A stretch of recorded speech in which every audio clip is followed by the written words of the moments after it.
Good afternoon, everyone. I invite everyone to please be seated.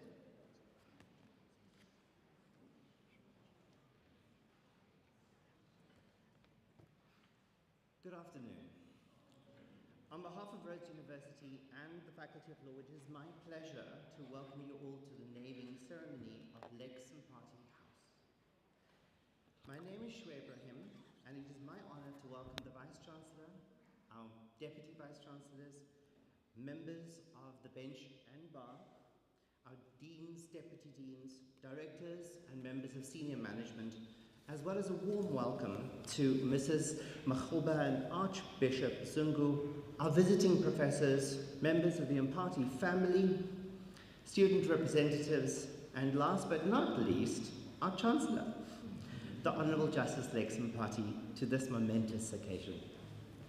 As we celebrate 120 years of excellence, the Rhodes University Law Faculty is both touched and deeply warmed by the fact that Justice Mpathi has agreed to grace our historic building at the foot of St. Peter's campus with his name. A name synonymous with challenging expected norms, breaking boundaries, shaping not only the legal landscape, but the lives of many. It is in this light that we reflect not only on the achievements of the faculty and its many notable alumni, but on the future, and the role that this faculty and university is yet to play in the shaping of a truly equitable, democratic South Africa. It is through this lens that we humbly accept this important honor with gratitude, humility, and respect for what the name embodies and represents as we embrace our values as a university where leaders learn. Thank you.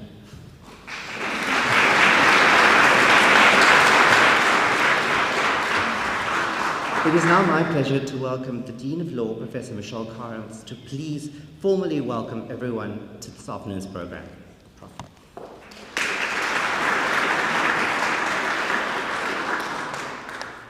Thank you very much, Schwab. I must admit to being completely overwhelmed. This has been a year in the making. And on behalf of the Faculty of Law, it is with profound honor and deep reverence that we welcome you all to this momentous occasion at Rhodes University, where we gather to celebrate the Faculty of Law's 120th year by formally naming our law faculty building in tribute to the distinguished Justice Lex Mpathi. We extend our warmest greetings to the Chair of Council, Judge Blum, our Vice Chancellor, Professor Sizwe Mabizela, the Deputy Vice Chancellors, Prof. Manapula Mabisela and Dr. Mzilikazi, Deans, Deputy Deans, Directors, our students, members of the judiciary, legal practitioners from around the country, Mrs. Makhoba, representing Archbishop Makhoba, and Archbishop Zungu. But I'm sure you will all forgive me for saying, most importantly, the Mpathi family. As we celebrate the historic naming of our law faculty building, we acknowledge not only Justice Mpathi's extraordinary contributions to South African jurisprudence, but also his profound legacy as a distinguished alumnus and outgoing chancellor of this institution. In the words of Justice Felix Frankfurter, real rulers are often invisible and exercise power from behind the scenes. But today we celebrate one whose leadership has been both visible and transformative, exemplifying the highest ideals of justice and legal scholarship. This ceremony marks not merely the naming of a building, but the elevation of an enduring symbol of excellence, integrity, and the transformative power of a legal education in our democracy. The Faculty of Law, in celebrating its 120th years of existence, mooted many ideas of how to mark this occasion. But we chose to have one single event to mark the passing of time and to set the path for the next 120 years. Today is a result of that choice. In our 120th year, we stand at the intersection of history and hope, honoring a giant while laying the cornerstone for the next century of legal excellence. We thought it apt, in a year when our LLB curriculum has undergone significant restructuring, that we honor Judge Mpathi in this year. Our rollout of our new curriculum in 2026 signals the next part of our journey, which will be marked by reinvigoration, renewal, and growth. Now, while measuring time may be easy, measuring impact and significance is no easy task. But I believe we have managed to do so by choosing the name Lex Mpathi House for future law students and scholars. I say this because I was raised to believe that in life one will always be presented with a series of mentors, a series of people and events which will shape the way you think, react, and ultimately develop. This, for me, is reflected in the name and embodied by the person, Lex Mpathi. Today, you will hear from my colleagues about Judge Mpathi's many judicial accomplishments and his impact on the law of South Africa and indeed the world. But I would like to share with you two small things that I tell all incoming law students. And to my mind, these are embodied in Judge Mpathi. The first is that law is involved in every aspect of life, from the moment of birth and sometimes even before. The law and its procedures are present, from registering the birth to the notice of death. The law, as fickle as she might be, creates the framework by which we live as an organized society. Put differently, the law has power, reach, and vast impact. The second thing I remind law students is to remember that the rule of law is both a sword and a shield. This phrase describes the law's dual nature. As a shield, it protects individuals and society from arbitrary power and injustice, safeguarding rights and freedoms. As a sword, it is a powerful tool for the state and individuals to enforce laws, advance interests, and hold others accountable. This duality highlights the rule of law's capacity to defend the vulnerable, assert authority, making it a central yet sometimes contested concept in legal and political discourse. We live in a country which has unfortunately witnessed firsthand how words on paper, given the weight of law, can be manipulated to justify suffering and oppression, but can also be wielded to ensure protection and freedom. The law is indeed a pervasive and ever-present weapon, but it is ultimately words on paper, which is only given life by the person wielding it. Which brings me back to Justice Mpathi and the other distinguished jurists in this room. Those who bring the lifeblood of the law's impact and significance into our daily lives and thereby ensure the equal protection of law for all. Today, we celebrate a man who has lived a life that acknowledges the law's pervasive power, but interpreted the same law with a mind of integrity and a heart of compassion, contributing to liberating a nation and restoring dignity to the oppressed. We know that this has not been an easy task. And in naming our law building, we acknowledge and honour not only the sacrifices that you have made, Justice Mpathi, but also the sacrifices made by your family over a long and distinguished career, which have contributed to the freedoms we all enjoy today. History is replete with explanations of what makes a good jurist. But I find the words of Socrates sum it up perfectly. He said, 4 things belong to a judge: to hear courteously, to answer wisely, to consider soberly, and to decide impartially. These characteristics shine clearly in Judge Mpathi's judgments and commentaries over the years. But I also find them in the manner which he interacts with the world, and more especially how he takes time to ensure that each and every graduate that crosses the stage every year is acknowledged and celebrated for their achievements.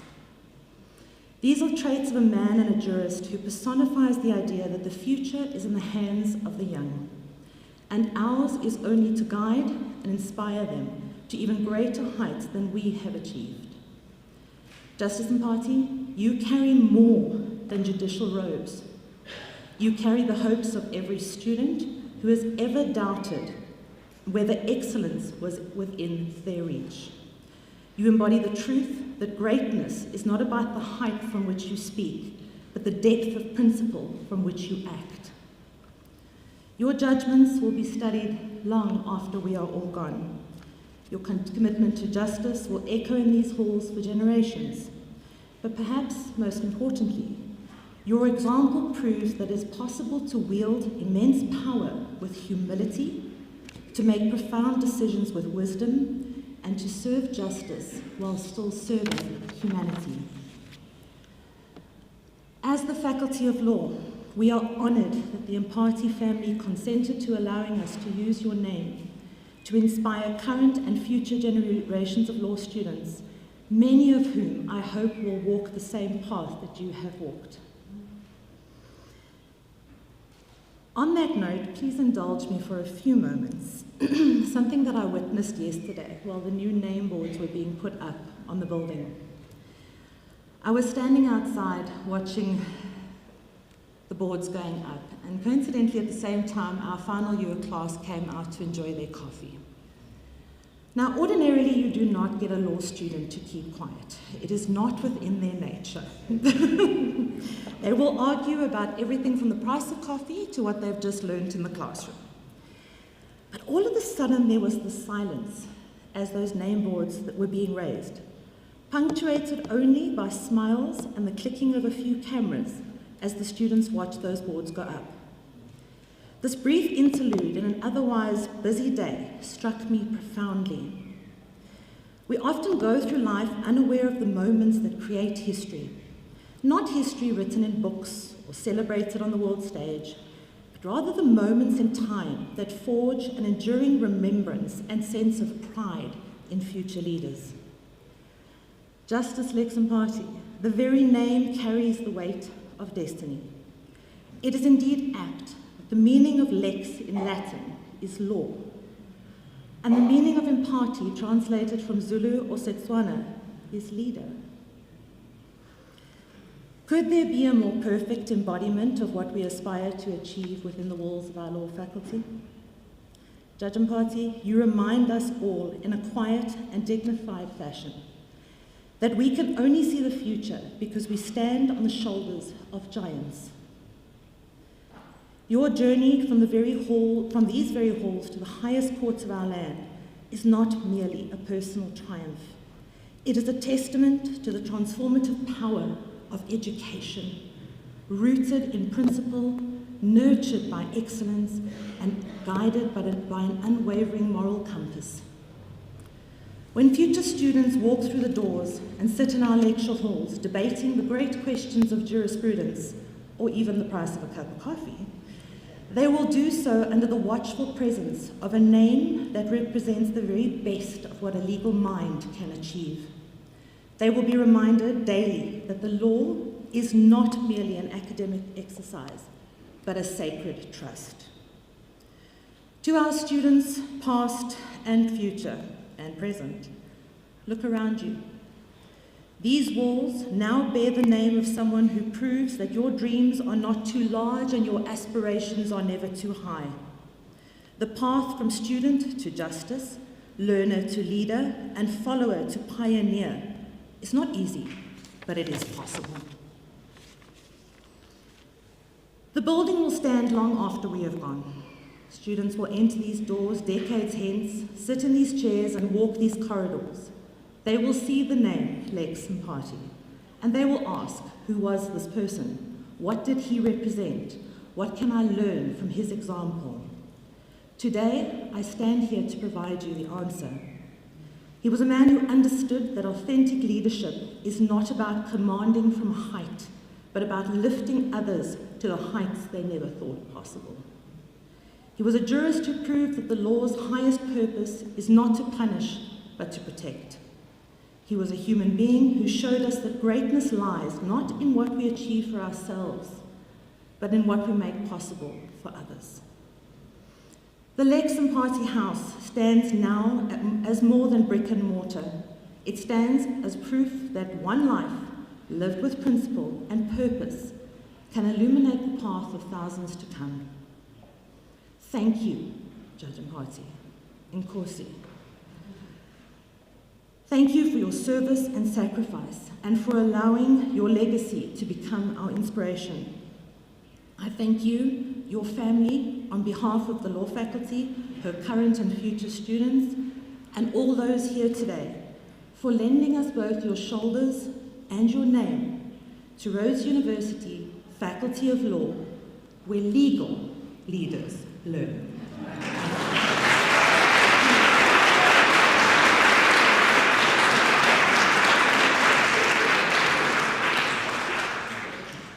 Thank you very much, Professor Carls, for those fantastic words.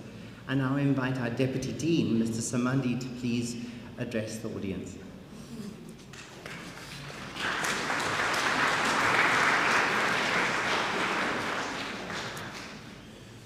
Good afternoon, everybody.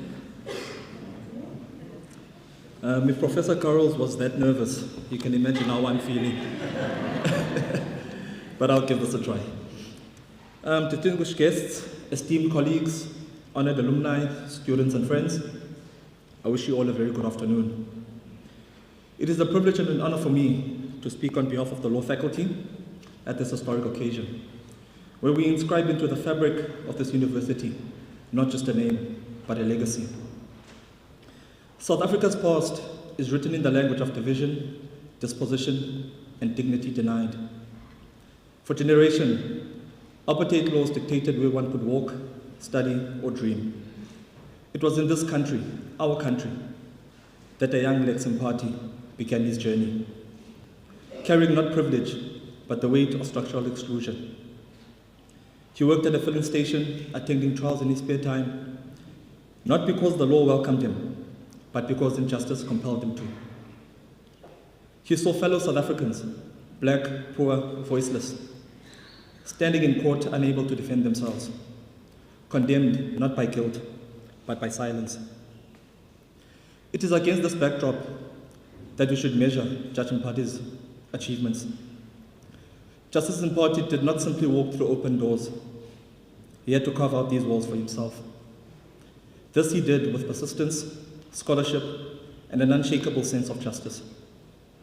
His story is a mirror of our country's broader journey, one from oppression to liberation, from exclusion to inclusion, from silence to voice. In the English tradition, a name endures beyond stone and brick. It carries a reputation, a meaning, a moral weight. To name a building is to consecrate memory into permanence. In its closer custom, a name is given an even more profound meaning. Igama aliboli, we say. A name does not rot. A name carries identity, it carries spirit, it carries ancestry. It becomes the vessel through which legacies are transmitted from one generation to the next. Tonight, when we name our law faculty, building after Justice Lex Mpathi, we do more than honor an individual. We bind this place of legal learning to his journey, his principles, and his vision for justice. We ensure that every student who enters these walls will walk under a name that whispers resilience, integrity, and courage. Justice Mpathi's contribution to the South African jurisprudence is formidable. The Ngcuza case opened the way for marginalized communities to claim justice collectively. The Nhlanhla case, where he insisted on the right to legal representation, thereby echoing the very reason he studied the law, to prevent ordinary people from being swallowed by a system they did not understand. In these judgments, we don't just see the mind of a jurist, but the heart of a man shaped by empathy, fairness, and an unwavering belief that justice must serve the many, not the few. No journey of greatness is ever walked alone. History often celebrates the individual who stands in the light. But behind that figure, there is usually someone who has carried the unseen weight, borne the long absences, and quietly sustained the flame at home. Justice Mpathi's wife has been that steadfast presence.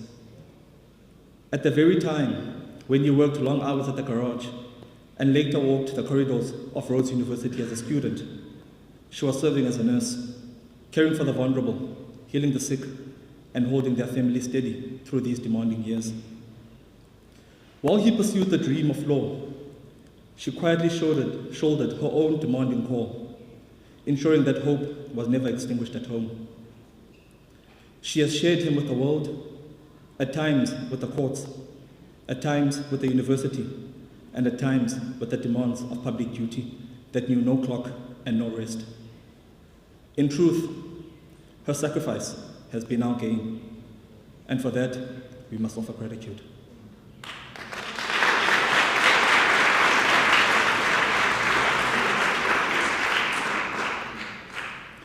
In isiXhosa we say, umfazi ngumzi. A woman is the home. She anchors, she steadies, she gives life to the possibility of service beyond self. Without such a partner, the burden of leadership would become unbearable. We often speak of Lex Mpathi's resilience. We speak of his courage, we speak of his devotion to justice.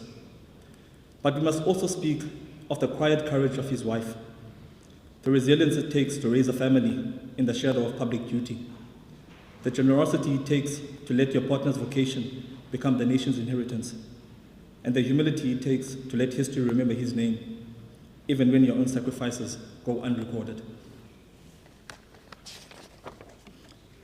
Her support has not been only for her husband, but for others too. I recall in 2003, at the funeral of Honourable my maternal family, it was her presence and practical support that carried our family through. Without her, that moment of grief could not have been managed. More recently, in 2019, after the passing of my own father, she was again there, supporting my mother with constant compassion. Since that time, she has continued to check in with my mother several times a year, a reminder that her care and solidarity are not bound by ceremony, but lived out in enduring relationships. Such gestures of quietness, generosity, and deeply humaneness reflect a woman whose service has extended beyond her household into the very fabric of community life. Indeed, she has remained a constant presence in the Fingo village community where she grew up, offering strength and connection to those around her. In this, we see a legacy of service, every bit as meaningful as her husband's. A legacy woven into the daily lives of those she has supported and uplifted. It has been said that when a man is devoted to his country, it is his wife who keeps the country from taking all of him. This evening, we recognize not just the jurist and the chancellor, but also the marriage that made his service possible.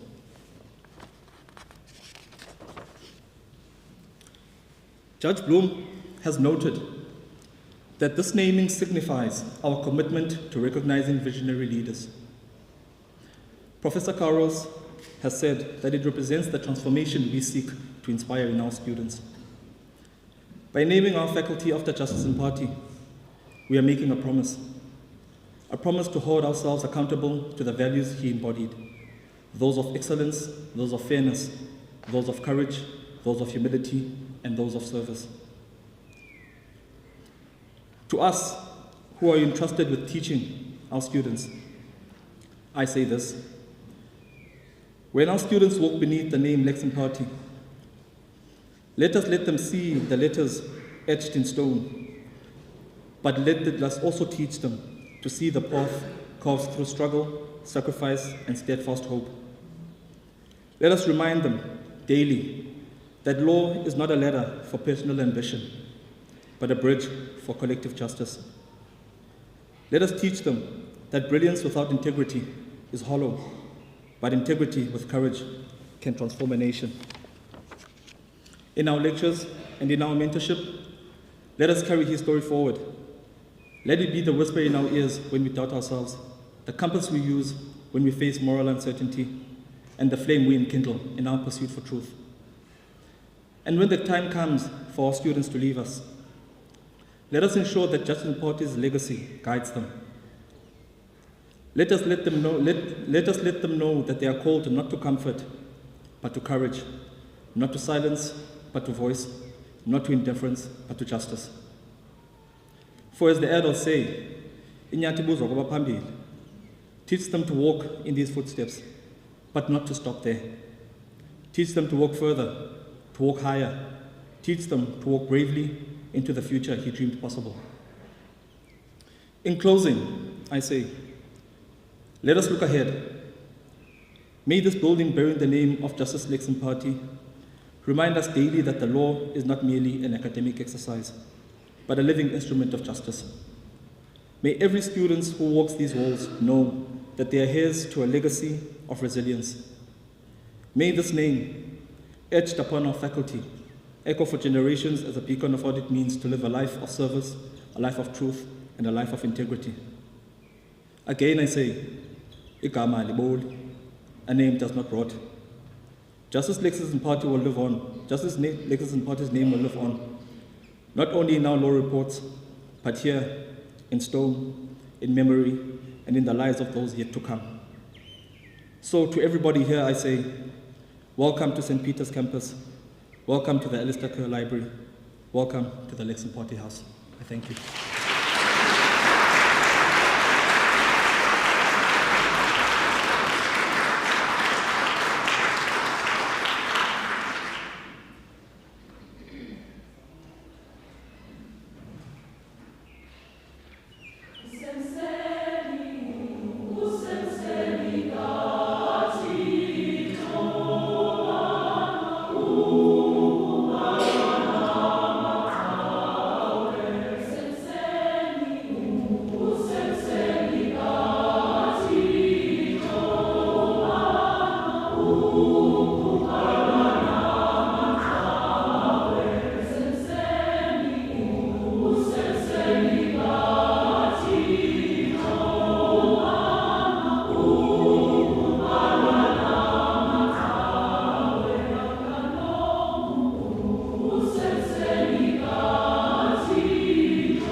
Thank you very much to the Rhodes University Choir. Ladies and gentlemen, thank you. It is now my absolute pleasure to invite a true champion of the law faculty, Professor Sizwe Mabusela, our Vice Chancellor, to the podium. Thank you.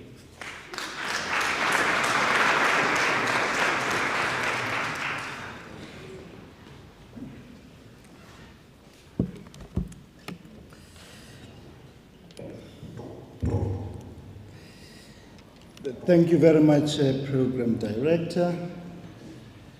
Our distinguished guests, the party family, colleagues and friends. On behalf of Rhodes University community, I extend our heartfelt gratitude and deep appreciation to each one of you for gracing us with your presence at this historic occasion, the naming of our law faculty building in honor of our most distinguished alumni and respected jurist, Justice Lex Mpathi. Your presence this afternoon signifies the importance of this moment, not only for our university, but also for our broader society. I must join the Dean and the Deputy Dean in extending our special word of gratitude to Justice Mpathi himself, to Mama Mpathi, their children and the entire Mpathi family for graciously granting us the honor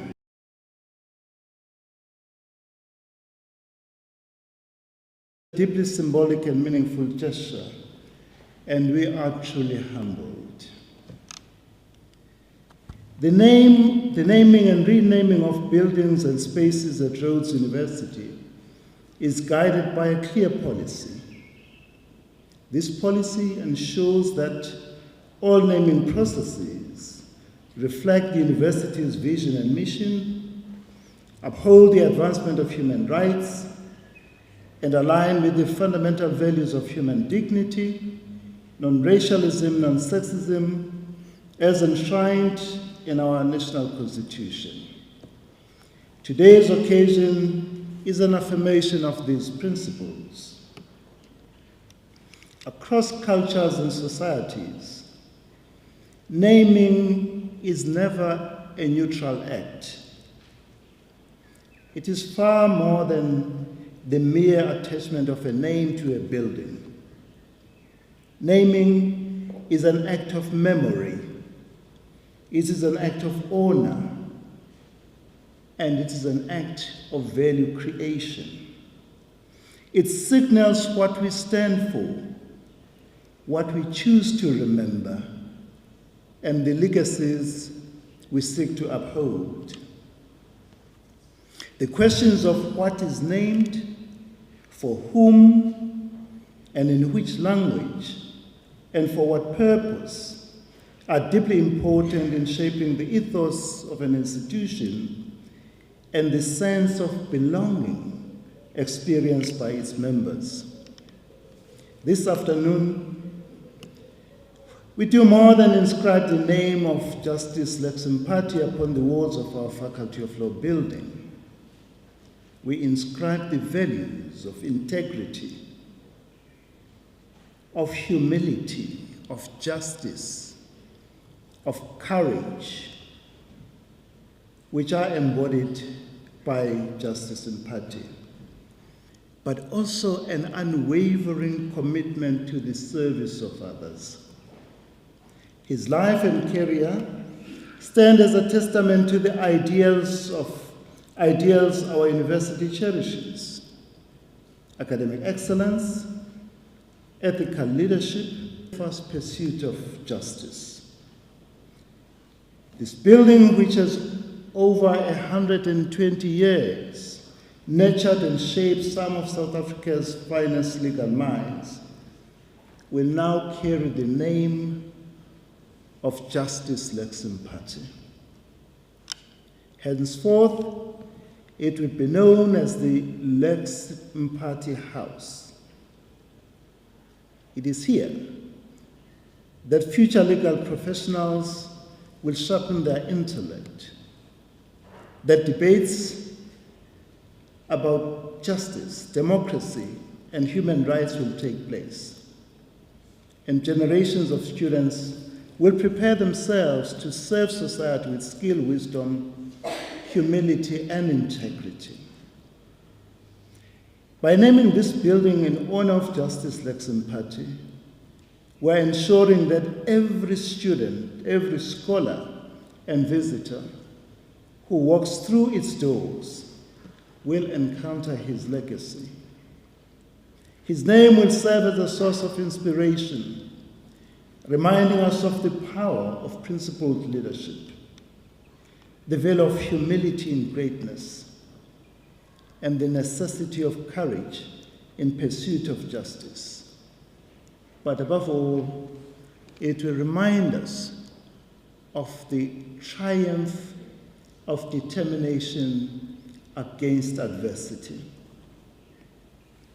As we unveil the commemorative plaque that bears the name of Justice Lex Mpathi today, let us also renew our commitment to the mission of Rhodes University, to foster critical knowledge, to uphold justice, and to advance service to humanity. In honor of Justice Lex Mpathi, and as part of the celebrations marking the 120th anniversary of our Faculty of Law, we are proud to launch the Brick by Brick campaign. This initiative seeks to build a lasting legacy by raising funds that will expand access for talented but financially constrained students to pursue legal education. Through this campaign, we aim to ensure that the faculty continues to produce graduates who are equipped to make meaningful contributions to the advancement of justice, democracy, and social transformation in South Africa.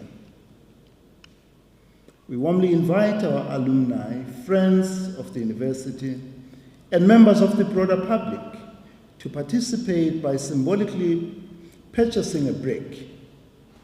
Each brick represents not only a tangible contribution to the building of the Lex Mpathi Law House, but also an investment in the lives of future generations of legal scholars and practitioners. Donors will have the opportunity to secure naming rights with their names inscribed on their chosen bricks, thereby becoming a visible and enduring part of this historic faculty. In doing so, they will also affirm their solidarity with Justice Mpathi's legacy of integrity, justice, and service to our nation. We have set an initial fundraising target, which is rather modest, of 10 million rand, the proceeds of which will be used to establish an endowed fund. This endowment will support scholarships and bursaries, ensuring that deserving students, regardless of their financial circumstances, are able to access the transformative opportunities offered by our world-class Faculty of Law. Through your generosity, you will help strengthen the pipeline of skilled, ethical, and socially conscious lawyers who will safeguard the rule of law and advance the values enshrined in our Constitution. We should not allow the circumstances of a person's birth to define or limit the extent of his or her potential. May the Lex Mpathi House stand as a space not only of rigorous legal scholarship, but also of values. Values that Judge Mpathi exemplifies. Values that our society so desperately need. As mentioned by the Dean, it is difficult to overlook the prescience and profound wisdom in naming Dr. Mpathi as Lex. The name itself, derived from the Latin word for law, carries deep symbolic meaning and remarkable resonance with the path he was destined to walk. In both his professional career and his personal conduct, Justice Mpathi has embodied the very essence of justice, fairness, and integrity that the name Lex signifies. What may have begun as a name has in time become a living testament to his lifelong commitment to the law and to the service of society. Justice Mpathi, we thank you. We salute you. We commend you. We honor you. And we are profoundly proud that your name, your values, and your legacy will forever be woven into the fabric of this university. I thank you.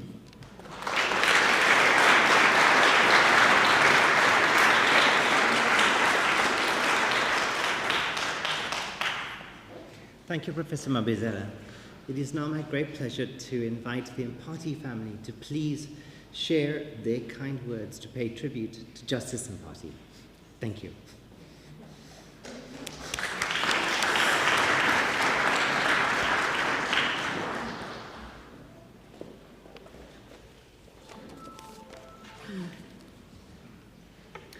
Hello, everyone. Vice Chancellor, Deputy Vice Chancellors, Dean of Law School, esteemed guests, and my family over there. I am here today as a proud South African, a proud Makandan, born and raised here, and today in particular, a very, very proud daughter. It is both a privilege and an emotional honor to stand here today, not only as the daughter of this great man, but as a witness to a moment of significance. My father, Justice Lex Mpathi's journey from humble origins to national esteem is a narrative that reminds us all that success and greatness are often shaped in quiet moments and the daily choices grounded in personal integrity. This gesture by Rhodes University carries a weight that language alone cannot fully express. It is not merely the naming of the faculty, it is a profound recognition of our father, a man who has lived his life with determination, quiet endurance, unwavering social responsibility, and public service. It is a life that has left its mark not only on our family, but in courtrooms, rugby fields, Makanda, and lecture halls, and villages and farms surrounding Fort Beaufort and Alice. But before the titles, the awards, and the histories written in articles, for us as a family, there were countless acts of quiet love and resilience. There was laughter shared over simple meals, lessons taught on winding country roads on our many road trips, and a home held together by, not by circumstances, but by unwavering commitment and care.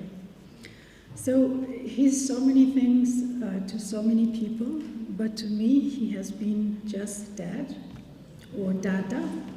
So I only have personal stories. And I can only tell you about him from how I've experienced him as a father.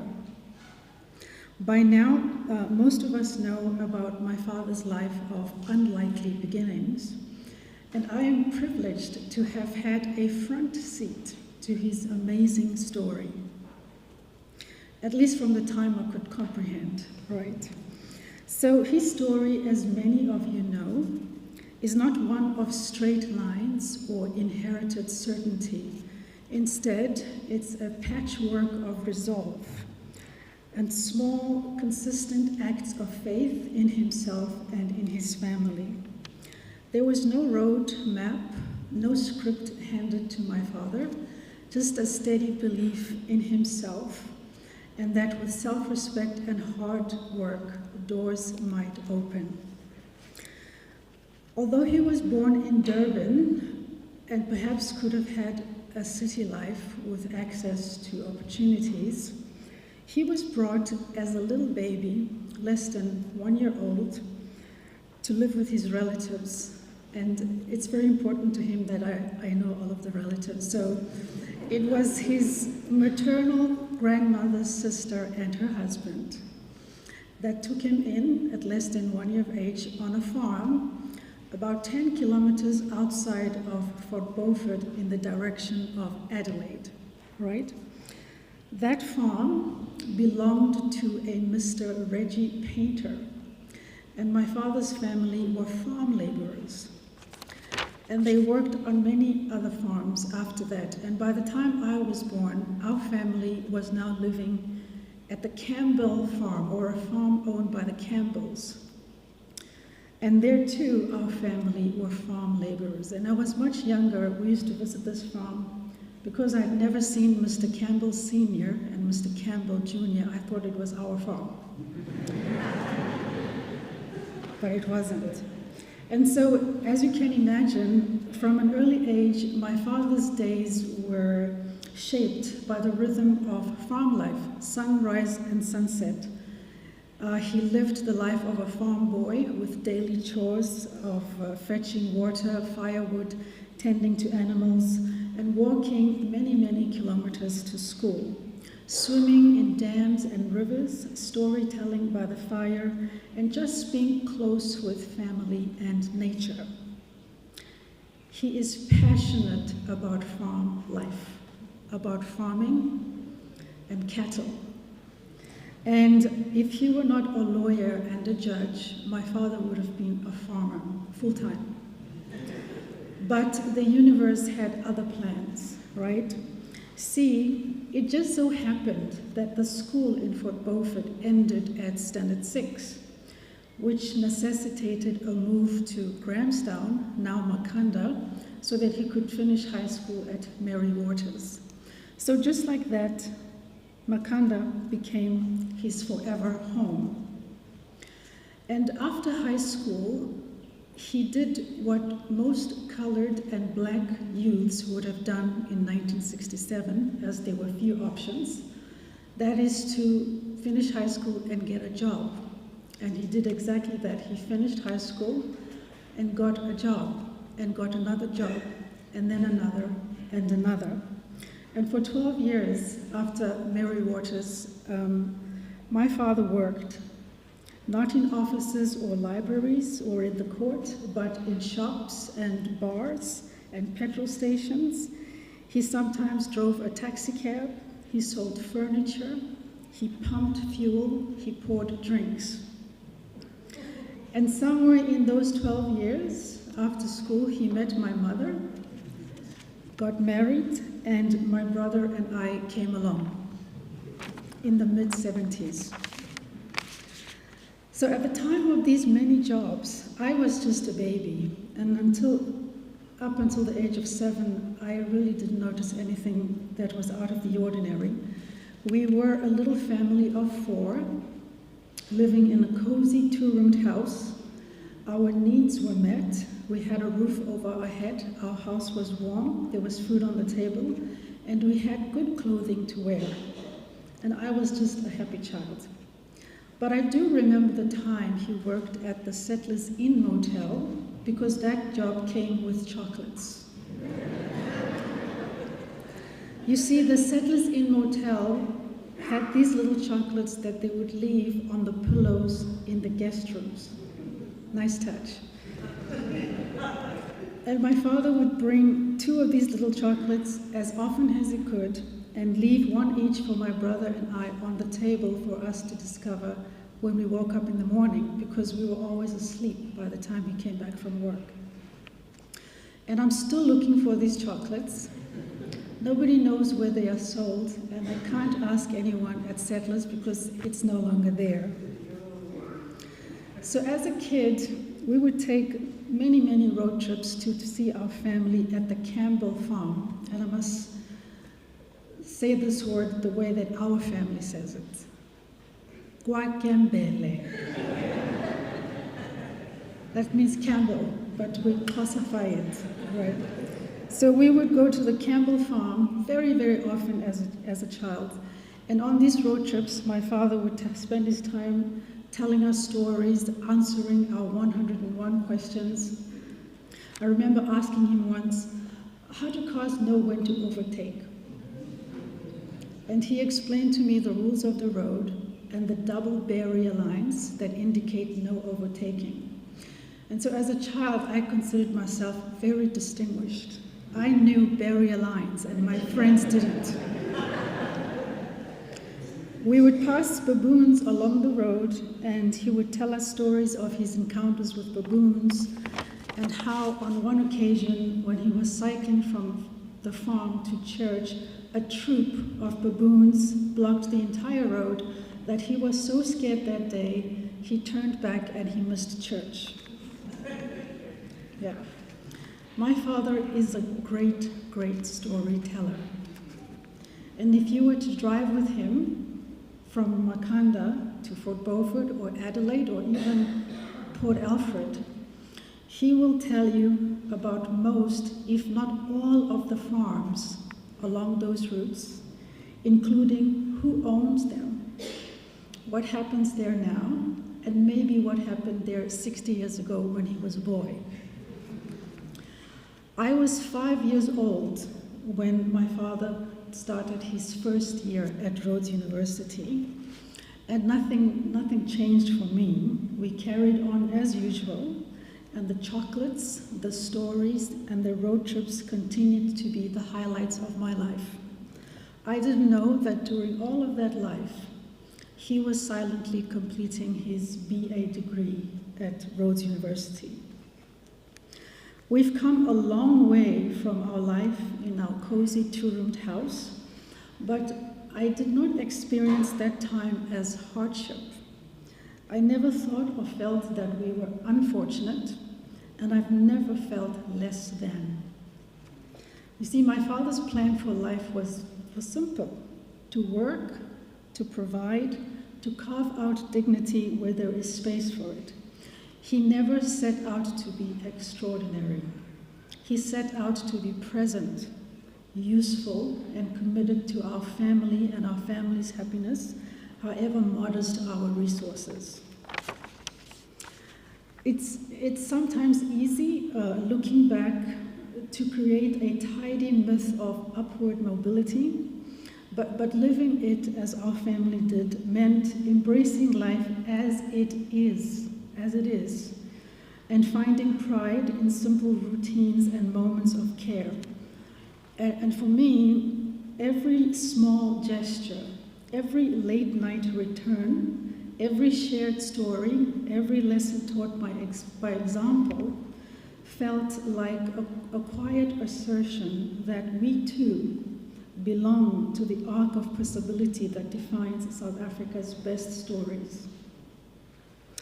I only realized there were some changes happening in our family when my brother and I were sent off to boarding school at ages 7 and 8. And I think back now, I'm like, why did they do that? And I think the reason must have been because my father was commencing the very challenging LLB degree, and my mother was embarking on a change of her own. She was leaving teaching and going to nursing.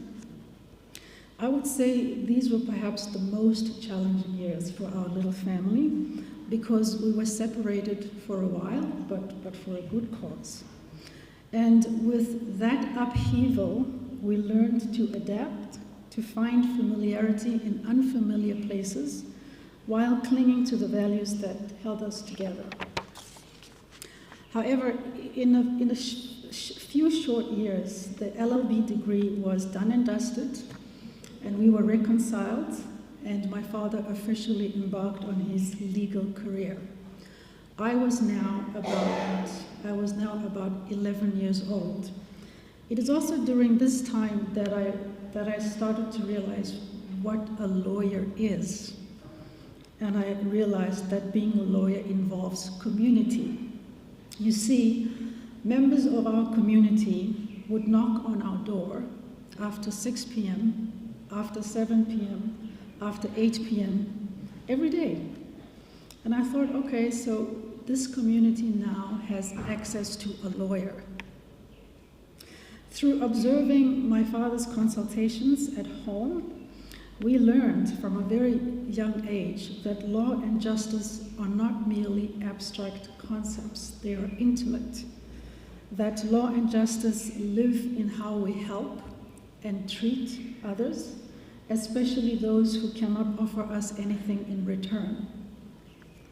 It is those actions, the free legal consultations, the personal counseling sections at our home, that have earned my father the respect and admiration of our community.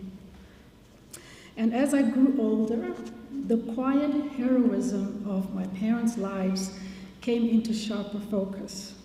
I started to see the immense weight they carried with such grace, tackling education at an early age, working and taking care of a family. They did it all without complaint and without spectacle. And they shaped my understanding of what it means to lead a purposeful life. They built our reputation not through grand gestures, but through the slow, steady building of trust, one relationship, one promise, one act of kindness at a time. It was in my teenage years when my father moved on to the bar and became an advocate. And when he became an advocate, I could sense a shift. Not a withdrawal, but an expansion of his responsibilities, and with them, a deepening of his resolve. Life as an advocate is very, very busy.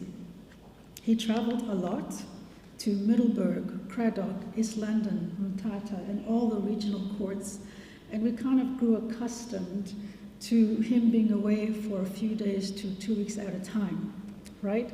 But still, in all of that busy life, he found time for each of us. By now, I had more siblings. For example, when I finished school, he drove me all the way from Makhanda to Wits University to make sure that I was registered, that I was settled into my accommodation, and that I was beginning my orientation. He always made space for each of us, nudging us to carve out our own piece of success and greatness wherever we were headed. And he also follows us everywhere, by the way. Yeah. So I moved to Canada for a while, and my parents came there to see if I was eating. And my brother moved to California, and they go there too, and they look in his fridge. And I live in Washington now, and I lost count as to how many times they come over because they need to make sure that they know what we're doing and what is in our fridges. Yeah. So life just continued normal for us, just a normal day-to-day family. And I remember one day in 1996 when I was at home for a short holiday break from university. I saw my father at home, which was unusual because he was usually at the Legal Resources Center or in court during that time. I walked into the bedroom where he and my mother were conversing about which tie was the best tie to wear. And he was there sort of holding up the ties, and we were trying to decide which tie. And I said, what's the occasion? What's happening? And then my mother told me, he has been invited to a meeting by the Judge President, who I believe at the time was Judge President Sitzman, right? And so this was the day. This was the day. And if you would ask all three of us how we felt that day, we'll probably try to sound cool, like, yeah, it was okay. But on the inside, all of us were going, oh my God, oh my God, oh my God. Yeah. So this is the day he would be invited to be an acting judge of the High Court here in the Eastern Cape. And we were there together. I remember the subtle excitement flickering across all of our faces, the tremor of anticipation, the private weight of the moment. His appointment as an acting judge marked a culmination of years spent building relationships, cultivating trust, and serving his community with a sense of justice that was always personal, always close to home. And when people realize that I am Judge Mpathi's daughter, they instinctively say, oh, how is his work, and what's your father like as a judge? But honestly, none of us know, because he separates his professional life from his family life so seriously.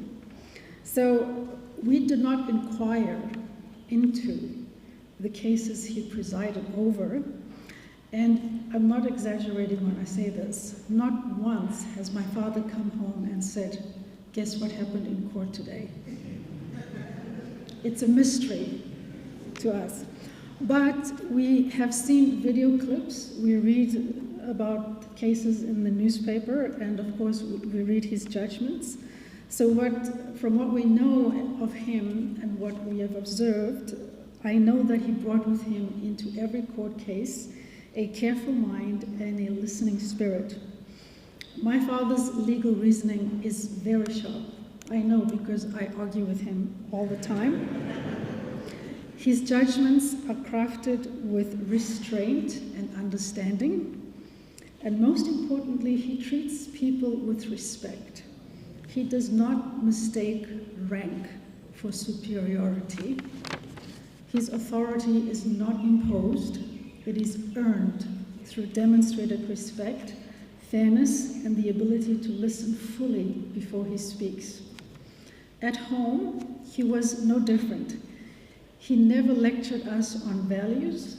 He simply showed us that respect and professional integrity are not things to be declared or demanded. They are to be practiced every day in every action. And now we get to his role as Chancellor of Rhodes University.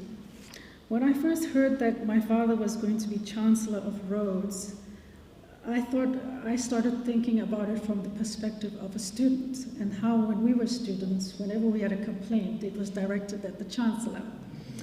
So I selfishly thought, oh no, this is not a good thing, because what if the students and faculty are unhappy? Are they going to protest against my father? How awkward and embarrassing this is going to be for me. But my anxieties, however, were soon replaced by immense pride, because I realized, well, what better person to act as the public face of Rhodes University? What better person to represent and promote its mission than one of its most distinguished alumni and a son of Makanda? I started to see his role here not as one of mere ceremony, but as an opportunity to serve, to mentor, and to champion the values that had shaped his own life. My father has a profound connection to this institution. I can't explain it. And his story is woven into the very fabric of Rhodes University and the communities it serves. And I knew that his presence during challenging times, whether that be student protests, debates about transformation, and other challenges that the university might face, that his presence would be reassuring. Why? Because he never shies away from tough conversations. Through him, I have learned that real leadership is not about being shielded from discomfort or criticism, but about being willing to stand in the midst of it, guided by conscience and compassion. So, in closing, Vice Chancellor and members of the Council and faculty and students, on behalf of my family, thank you. Today's ceremony is more than symbolic. It is a public statement, not only of honor, but of responsibility. The Rhodes University Faculty of Law has long committed itself to producing graduates of intellect and conscience who have gone on to serve in courtrooms, boardrooms, legislatures, and university. This place is known for its mission of not only teaching the law, but interrogating it, reforming it, and living it with clarity and care. In naming this faculty after Lex Mpathi, Rhodes University is not only acknowledging a distinguished career, but affirming the values that shaped my father's own life: rigor, humility, fairness, and service. To the students who will enter this space bearing his name, may you continue the work that he began, affirming that legal excellence must walk hand in hand with moral courage, that technical skill must be paired with ethical responsibility, that law and justice, when practiced with care, can reach far beyond the courtroom, and that the purpose of legal education is not just to produce successful lawyers and judges, but to shape just societies. And Dad, we are so proud of you. I am so proud to have seen you grow and change and transform your life and transform our lives from good enough to best. We are living our best lives today because of you. Thank you.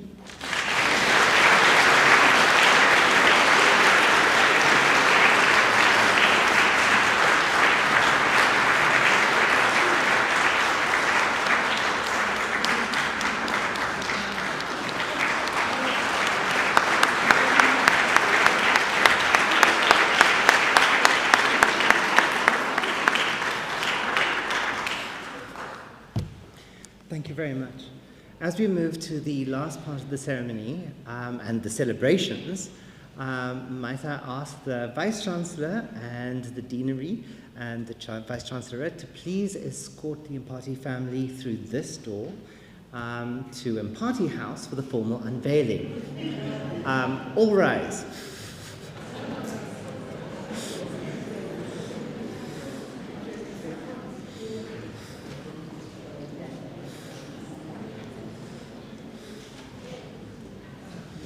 Esteemed guests, as the family leaves,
I've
got video.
The inscription on this plaque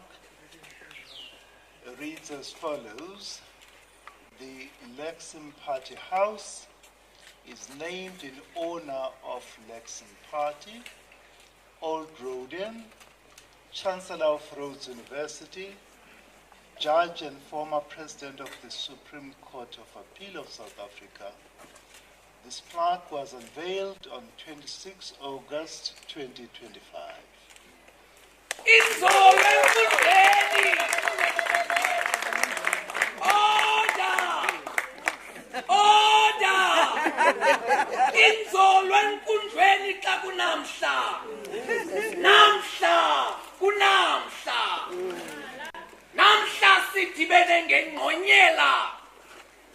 Namhla sidibene ngomdako omnyama ongevasepa. Namhla sidibene ngomkhosa. Namhla sidibene ngenkwenkulu yasebhofolo. Namhla madoda umlambo uthukela uyashukuma. Inzolo enkundleni order. Akunamhlanje madoda siyanqina. Sithi nguyeke madoda udonga dala bemdiliza. Nguyeke udisa dala bemkhwahlaza. Nguyeke uthambo dala bemqonqotha. Hamba ke xa kunamhlanje le university yakuhlonipha. Sibamba ngazo zozibini igqala lamagqala. Wasibonisa umthetho ngobulungisa. Wasibonisa umthetho ngokunyaniseka. Sisizwe sikamthetho ngomthetho, singumthetho ngokwaso. Order!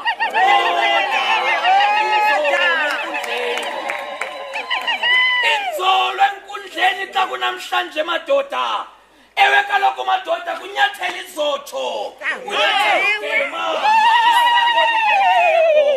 ewe kaloku madoda kunyathela usigade ufulashe intloko enyathi ngamadoda ngaphakama amangcwaba kowabo xa kunamhla azobona madoda ithole leduna kakade ithole leduna inkomo elibhongo kowalo kakade indoda emadodeni waqula kwedini kunzima waqula kwedini wabambela imfundo xa kunamhlanje sithi tata lahoshe ngubani owayesazi iphupho elaqalwa as a petrol attendant namhlanje madoda ngahlonitshwa ngesizwe kakade abantwana bomeleleyo bakhula ngamaxaba shishi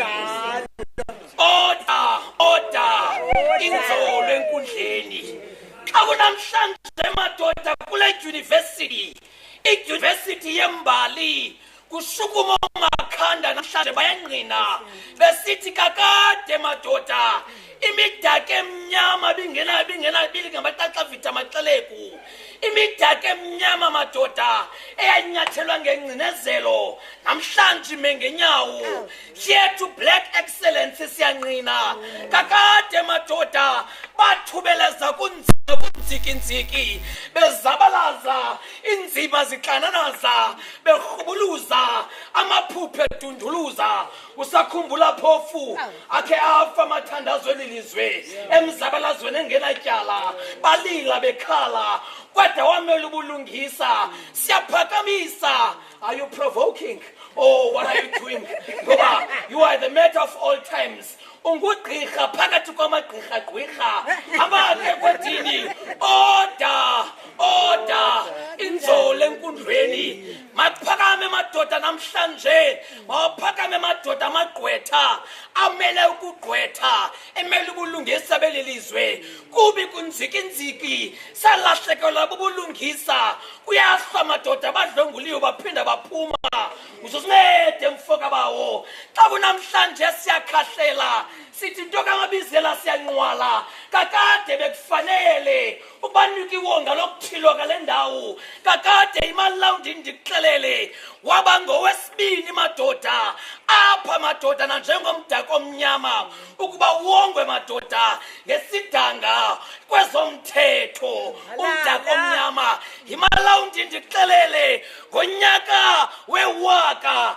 1968 imalex ndibaxelele wathatha iveni katata omkhulu wakhwelisa abantu ngayo nto leyo madoda yamfaka engxakini kodwa kazange abe nagqwetha wamapho oda inzolo enkundleni kakade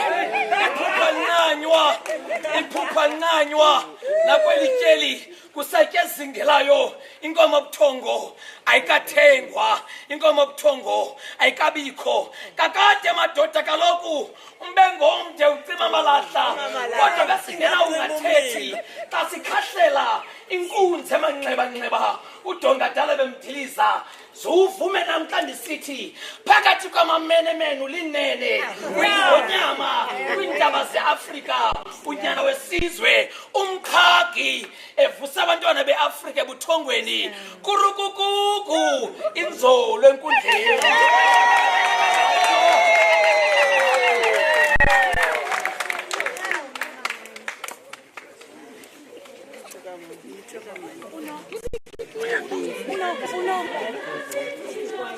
It's live on YouTube.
Were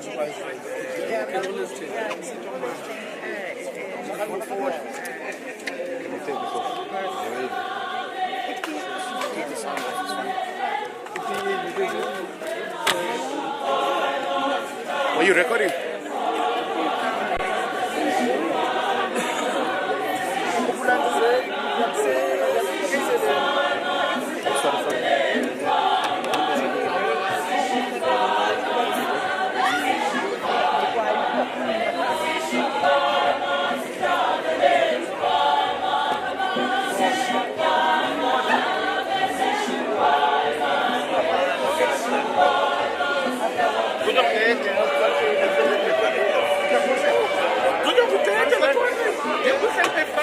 Oh, sorry.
Ladies and gentlemen, I invite you to please join the celebrations under the marquee. We're providing some food and refreshments. And I ask the Mpathi family to please join me in the front of the building for photographs. Thank you very much.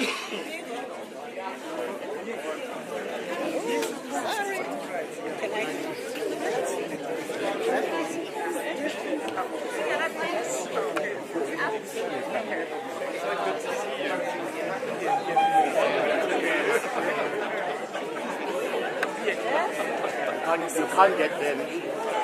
Abang kan percaya. Ya, apa kasus itu? Can't get them.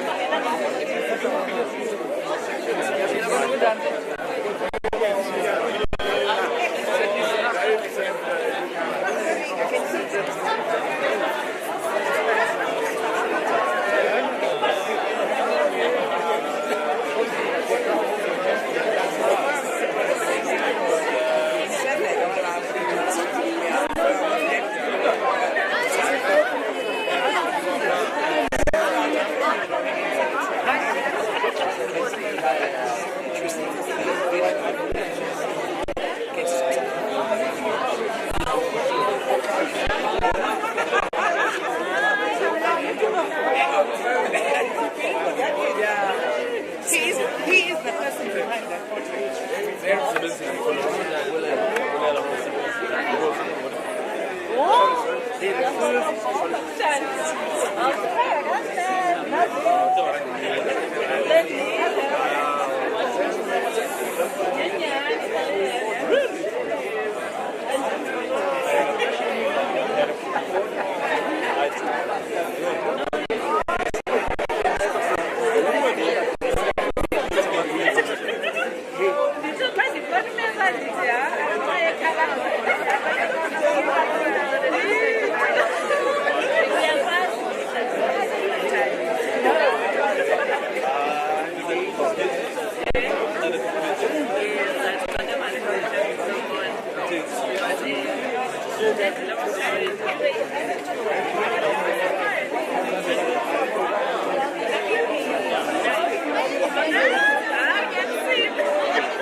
Sibezela phakathi.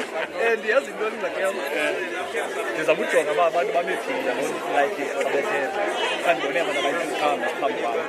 So ungathi ndime so. But understand. Ndime so.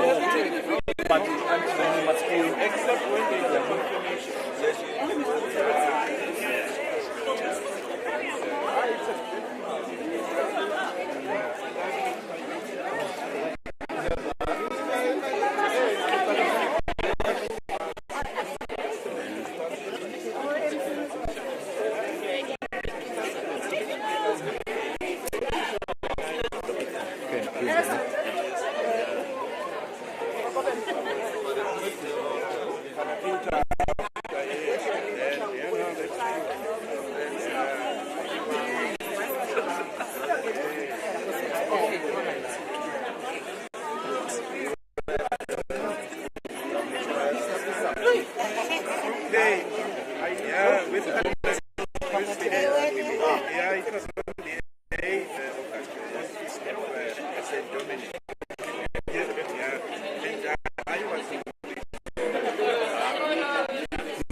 Yeah, but what if your messages are left out?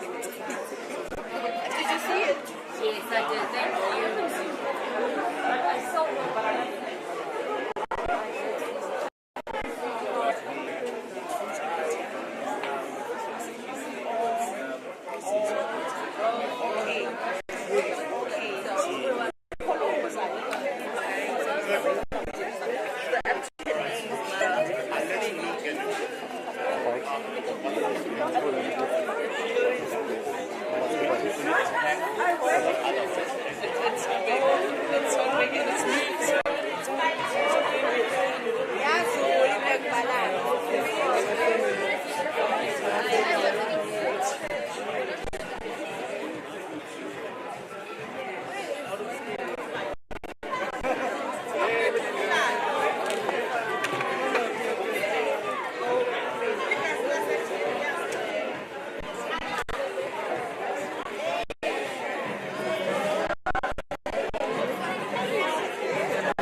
Tata, you're in.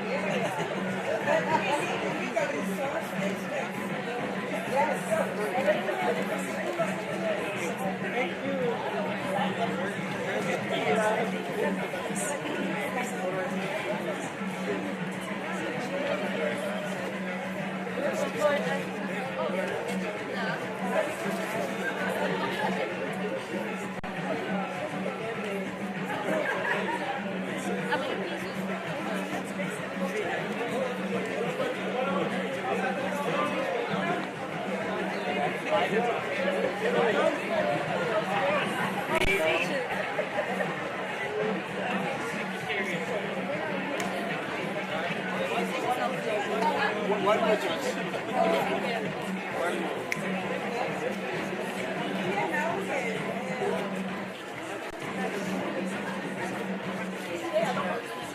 Just keep it.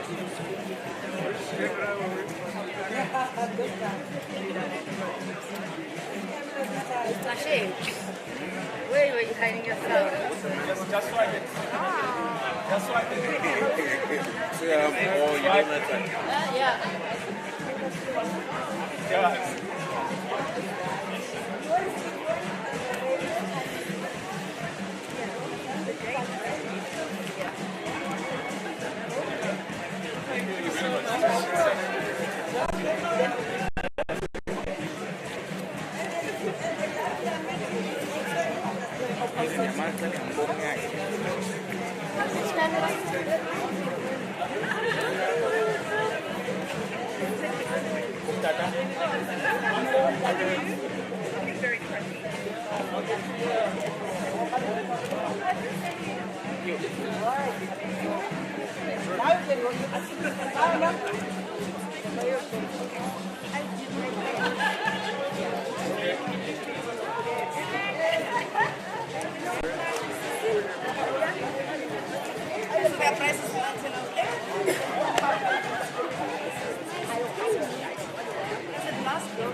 The affairs of the stomach.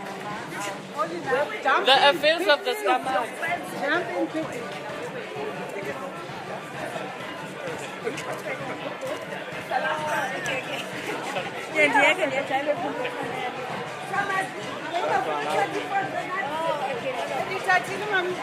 I'm good.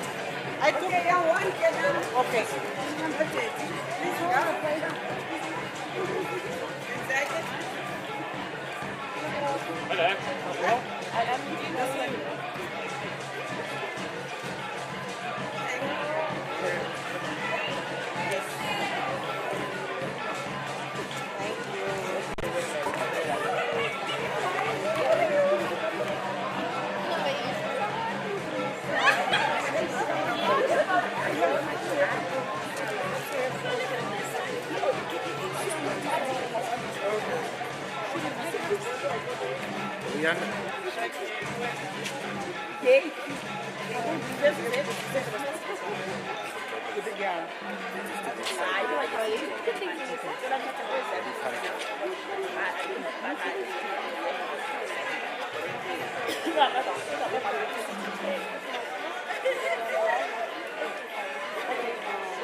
Okay, all